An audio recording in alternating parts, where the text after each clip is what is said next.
అంగన్వాడీ సెంటర్స్లో పిల్లలందరికీ కూడా భోజనం పెట్టడం మాత్రమే కాకుండా వాళ్ళకి మన ప్రభుత్వం వచ్చిన తర్వాత ప్లే కిట్స్ ఇస్తున్నాం అధ్యక్ష.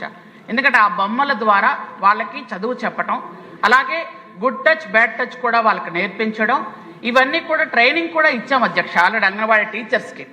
కాబట్టి వాళ్ళకి చార్ట్ల ద్వారా బొమ్మల ద్వారా పిల్లలకు చదువులు చెప్తూ అలాగే పౌష్టికాహారం ఇవ్వడం కూడా జరుగుతుంది అధ్యక్ష.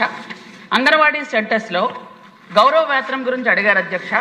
గౌరవ వేతనం అంటే చంద్రబాబు నాయుడు గారు రెండవసారి ముఖ్యమంత్రి అయినప్పుడు ఒకసారి పెంచడం జరిగింది అధ్యక్ష.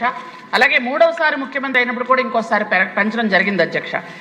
మొదటిసారి వాళ్ళకి 2700తో మొదలుపెట్టిన వాళ్ళ తాలూకా జర్నీ 4500, తరువాత 10500తో అంగన్వాడీ టీచర్స్ ఉంటే గత 5 సంవత్సరాలుగా ఒకే 1000 రూపాయలు పెంచారు అధ్యక్ష. అంటే ఇప్పుడు టోటల్గా వాళ్ళకి 11,500 రూపాయలు వాళ్ళకి జీతం అవుతుంది అధ్యక్ష. ఆయాలకి 7,000 రూపాయలు ఇస్తున్నాం అధ్యక్ష. అయితే వాళ్ళకి సెలవులు కూడా మనం ప్రసూతి సెలవులు ఇస్తున్నాము. అలాగే వాళ్ళకి సమ్మర్ హాలిడేస్ కూడా ఒక 15 రోజులు ఉంటాయి అధ్యక్ష. అలాగే వార్షిక సెలవులు కూడా ఒక 20 రోజులు ఉంటాయి అధ్యక్ష. వాళ్ళకి సెలవుల్లో కూడా ఎటువంటి ఇబ్బంది పెట్టలేదు.